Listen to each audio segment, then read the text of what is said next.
ሰበር ዜና አለ። መሐመድ ሳላህ በክረምቱ ሊቨርፑልን እንደሚለቅ ይፋ አድርጓል። ውድ ቻናላችን ቤተሰቦች እንኳን ወደ ቻናላችን በደህና መጣችሁ። መሐመድ ሳላህ በራሱ የኢንስታግራም ገጹ ላይ እንደተናገረው ከሆነ ሊቨርፑልን በክረምቱ የሚለቅ ይሆናል። በኢንስታግራም ገጹ የተናገረውን ስንመለከት እንዳለመታደል ሆኖ ቀኑ ደርሷል። ይህም የስንብት የመጀመሪያ ንግግሬ ነው። በውድድሩ መጨረሻ ላይም ሊቨርፑልን የምለቅ ይሆናል። ከዚህ ክለብ ጋር ከዚህ ከተማ ጋር ከዚህ ደጋፊ ከዚህ ሕዝብ ጋርም እንደዚህ አይነት ቁርኝት ይኖረኛል ብዬ አልጠበቅኩም ነበረ። ነገር ግን ሊቨርፑል የህይወቴ አንዱ አካል መሆን ችሏል። ሊቨርፑል ለእኔ የእግር ኳስ ክለብ ብቻ አይደለም፣ ፓሽን ነው፣ ሂስትሪ ነው፣ ስፕሪትም ጭምር ነውና በቃሌ ልገልጾም አልችልም ሊቨርፑልን።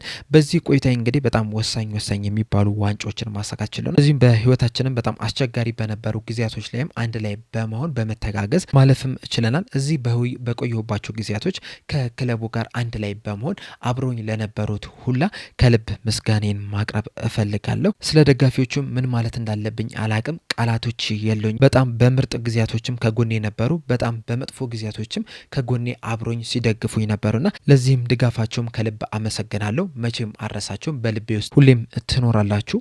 መልቀቅ ቀላል ነገር አይደለም። ነገር ግን ደግሞ ሁልጊዜም እኔ እንደናንተ እንደ አንዱ ነኝ። ይሄ ክለብም ለኔና ለቤተሰቦቼ እንደ ቤታችን ጭምር ነው። እስካሁን ላደረጋችሁልኝ ነገር ሁላ ከልብ አመሰግናለሁ።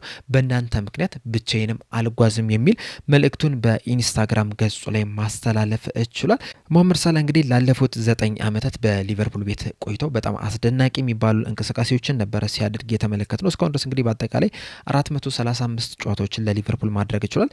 በእነዚህ ጨዋታዎች ደግሞ 255 ግቦችን እንደዚሁም ደግሞ 119 አሲስቶችን ማስመዝገብ ይችላል። እንደዚሁም ባለፉት 9 ዓመታትም 2 የፕሪሚየር ሊግ ዋንጫ፣ 1 የሻምፒዮንስ ሊግ፣ 1 የኤፍኤ ካፕ፣ 2 የካራባኦ ካፕ፣ 1 የኢፋ ሱፐር ካፕ፣ 1 ደግሞ የፊፋ ክለብ ወርልድ ካፕ ዋንጫ ማሳካትም የቻለ ተጫዋች ነው። በጣም አስደናቂ የሚባል ጊዜን ማሳለፍ የሚችል በተለይ ደግሞ የመጀመሪያ ሲዝኑና ያለፈው ሲዝን በሊቨርፑል ቆይታው በጣም አስደናቂ የሚባል ሲዝንን ነበረ ማሳለፍ የቻለው። የመጀመሪያ ዓመቱን ስንመለከት ራሱ ወደ 44 ጎሎችን ነበረ ማስቆጠር የቻለው በአጠቃላይ በሁሉም ውድድሮችና ሪከርድም ለመስፈር በጣም ተቃርቦም ነበረ። እንደዚሁም በአሲስት ደረጃም ከተመለከትን ወደ 14 አሲስቶችም ማስመዝገብም ችሎ ነበረ። እንደዚሁም ደግሞ ባለፈው ሲዝን ያደረገውን እንቅስቃሴ ስንመለከት ደግሞ በአጠቃላይ 52 ጨዋታዎችን አድርጎ ነበረ። በእነዚህ 52 ጨዋታዎች ደግሞ 34 ግብና 23 አሲስት ማስመዝገብ ችሎ ነበረ በሁሉም ውድድሮችና በእነዚህ አመታቶች እንግዲህ በጣም አስደናቂ የሚባል እንቅስቃሴን ማድረግ ችሏል። የዚህ ሲዝን ብንተው ራሱ ዝቅተኛ ጎል ማስቆጠር የቻለው 23 ነው። ይህም ደግሞ በ2019/20 የውድድር ዘመን ላይ ነው የነበረው። እንደዚሁም ደግሞ አሲስት በማድረግ ደግሞ ዝቅተኛው የነበረው 2020/21 የውድድር ዘመን ላይ 6 አሲስት ብቻ ነበር ማስመዝገብ የቻለው። ከዛ ውጭ ግን በጎልም በአሲስትም ደብል ዲጂት ላይ መድረስ የቻለ ተጫዋች ነው የነበረውና ምን ያህል አስደናቂ የሚባል ተጫዋች እንደሆነ እንግዲህ በእነዚህ ስታቶችን መመልከት እንችላለን። በአጠቃላይ ለሊቨርፑል ብዙ ጎሎችን በማስቆጠር ረገድ ራሱ 3ኛ ደረጃ ላይ ነው የተቀመጠውና ባለፉት ዓመታት እንግዲህ ለሊቨርፑል ምን ያህል ግልጋሎት እንደሰጠን በዚህ መመልከት እንችላለን። መጥፎ በሚባልበት የዘንድሮ ሲዝን እንኳን ራሱ 19 የጎል ኮንትሪቢዩሽን ማድረግ ችሏል። 10 ግቦችንና 9 አሲስቶችን በሁሉም ውድድሮች ማስመዝገብ የቻለ ተጫዋች ነውና ከሌሎች ተጫዋቾች ጋር ስናወዳደረው ራሱ በጣም ጥሩ የሚባል ሲዝንን ነው እያሳለፈ የሚገኘው። በእርግጥ ከራሱ ስታንዳርድ ጋር ስናወዳደረው በጣም ወርዷል።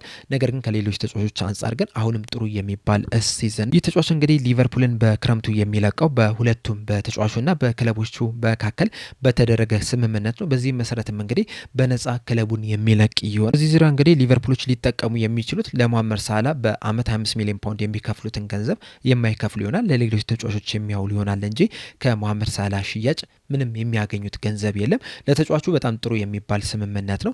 ለሊቨርፑሎችም ግን ጥሩ ነው ወይስ አይደለም የሚለውን ነገር አብረን በጊዜ የምንመለከተው ይሆናል። በእርግጥ ይሄ ዜና በጣም አስገርሞናል ለማለት ትንሽ ያስቸግራል። ምክንያቱም እንግዲህ ከዚህ በፊትም የወጡ አንዳንድ መረጃዎችን ስንመለከት እኛ ራሳችን ራሱ እርስ በርስ በምናወራበት ሰዓት መሐመድ ሳላህ በእርግጠኝነት ከዚህ ዓመት በኋላ በሊቨርፑል አይቆይም የሚሉ ነገሮችን በተደጋጋሚ ስናወራ ነበረ፣ እንደዚሁም ስንሰማ ነበርና አሁን ላይ ግን ይሄ ነገር ተረጋግጧል። ከዚህ በኋላ እንግዲህ ሊቨርፑሎችም ለሱ የሚተካ ተጫዋች የሚመለከቱ ይሆናል። መሐመድ ሳላህ በበኩሉ ቀጣይ መዳረሻውን ከወዲሁ የሚያፈላልግ ይሆናል። በዚህ ሰዓት እንግዲህ እንዳሉት መረጃዎች ከሆነ የሳውዲ ክለቦች ይህንን ተጫዋች ለማስፈረም በጣም ከፍተኛ ፍላጎት አላቸውና ወደዛ የማቅናት እድሉ ከፍተኛ ነው እየተባለ የሚገኘው። ነገር ግን ደግሞ በዝውውር መስኮቶች ምንም ነገር ሊፈጠሩ ስለሚችል ወደ የትኛውም ክለብ ሊያቀና የሚችልበት እድል አለ። በእርግጥ አሁን ላይ እንዳሉት መረጃዎች ከሆነ በዛው በእንግሊዝ ይቆያል ተብሎ አይጠበቅም። ምናልባት ወደ ጣሊያን ወይ ደግሞ ወደ ጀርመን ወይም ደግሞ ወደ ስፔን ሊያቀና የሚችልበት እድል አለ። ካልሆነም ወደ አሜሪካ ወይም ደግሞ ወደ ሳውዲ ሊግ የሚያቀና ይሆን። እዚሁ ላይ ግን አንዳንድ መረጃዎችን ስትመለከቱ ምናልባትም ከጥቂት ወራቶች በፊት በተለይ ደግሞ ሊቨርፑል ከሊድስ ጋር ነጥብ ከጣለበት ጨዋታ በኋላ መሐመድ ሳላ የሰጠውን አስተያየት ሁላችንም የምናስታውሰው ነውና ምናልባትም ያ የሰጠው አስተያየት ከአሰልጣኝ አርነ ስሎት ጋር ግጭት ውስጥ እንዲገባ አድርጎታል። ከአሰልጣኝ አርነ ስሎት ጋር ብቻም ሳይሆን ከአመራሮቹ ጋርም ትንሽ መቃረን ውስጥ እንዲገባ አድርጎታልና በዛ ምክንያትም ሊሆን ይችላል መሐመድ ሳላ ክለቡን ለመልቀቅ የወሰነው የሚሉ አንዳንድ መረጃዎችን እየተመለከትን ነው የምንገኘው። ምን ያህል እውነታ አለው፣ እንደዚሁ ያ የተናገረው ንግግር በዚህ ውሳኔው ላይ ምን ያህል ተጽዕኖ አሳድሮበታል የሚለውን ነገር ሁላችንም የምናውቀው አይደለም። ምናልባት ከጊዜ በኋላ የሚወጡ መረጃዎችን የምንመለከት ይሆናል። እንደዚሁም እሱ ራሱ በይፋ ሊናገር የሚችለው ነገር ካለ አብረን የምንመለከት ይሆናል። እንደዛም ሆነ እንደዚህ ግን በአጠቃላይ መሐመድ ሳላ በዚህ ሲዝን የመጨረሻው የሊቨርፑል ቆይታውን እያደረገ ነው የሚገኘው።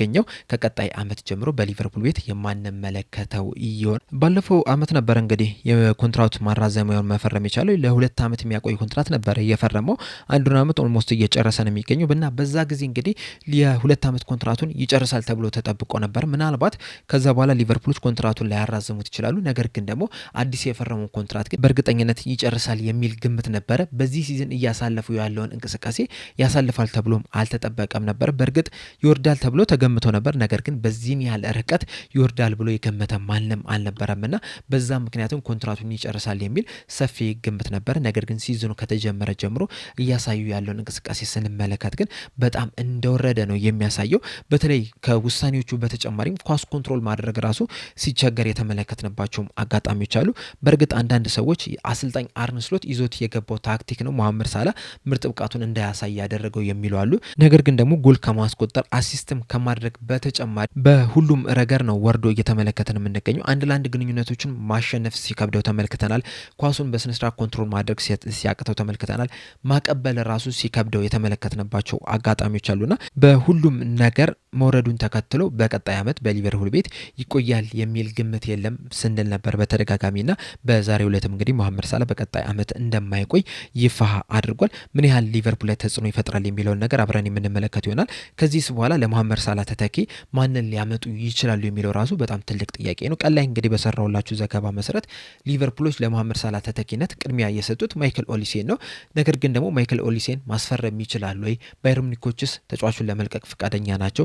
ቢለቁትስ ምን ያህል ገንዘብ ይጠይቃሉ? የሚሉ የተለያዩ ነጥቦች መነሳት መቻል አለባቸውና የመሐመድ ሳላ መልቀቅ የራሱ የሆነ ተጽዕኖ ይኖረዋል። ሁላችንም የምናውቀው ነው። ነገር ግን ደግሞ ለመልቀቅ መወሰኑ ያን ያህል ያስገርመናል ብዬ አላስብም። ይህንን ስላችሁ ግን መሐመድ ሳላ መጥፎ ተጫዋች ነው ለማለት አይደለም። ባለፉት 9 አመታት የመሐመድ ሳላ ብቃትን ሁላችንም በግልጽ ስንመለከተው የነበረ ነገር ግን ደግሞ ይህንን ምርጥ ብቃትን ሁልጊዜም እስከ እድሜ መጨረሻ ድረስ ይዘህ ትቀጥላለህ ማለት አይደለም። እድሜ የገፋ በሄደ ቁጥር አቋምህ ሊወርድ ይችላል። እንደዚሁም ደግሞ በእግር ኳስ ህይወትም የተጫወትካቸው የጨዋታው ብዛቶች ራሱ ወደ መጨረሻ አካባቢ ተጽዕኖ እየፈጠረበት ሊመጣ ይችላል። በሊቨርፑል ቤት ግን በጣም ምርጥ የሚባለውን መሐመድ ሳላ መመልከት ችለናል። የሊቨርፑል ምርጡ ተጫዋች ብቻም ሳይሆን ላለፉት 10 አመታት የፕሪሚየር ሊጉም ምርጡ ተጫዋች ነው የነበረው። ይህንንም ደግሞ ጎል በማስቆጠርም አሲስት በማድረግም የአመቱ ምርጥ ተጫዋቾች ውስጥም በመግባት ራሱ የተመለከትነው ነገር ነውና ከሊቨርፑል ሲወጣም እንግዲህ ሌጀንድነቱን ጠብቆ ነው የሚወጣውና ከዚህ በኋላም እንግዲህ የሊቨርፑል ደጋፊዎች ጥሩ የሚባል ሽኝትን ያደርጉለታል ተብሎ ነው የሚጠበቀው። በተለይ ደግሞ እንደ ቦቢ ፈርሚኖ አይነት ሽኝት ይደረግለታል ተብሎ ይጠበቃልና ከዚህ በኋላ እያንዳንዱ ጨዋታዎች ላይ መሐመድ ሳላ በደንብ የሚሸኝ ይሆናል ተብሎ ነው የሚጠበቀው።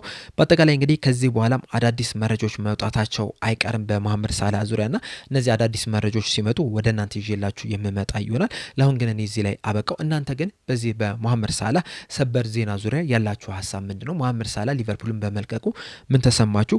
ከዚህ በኋላ መሐመድ ሳላ ወዴት ሊያመራ ይችላል?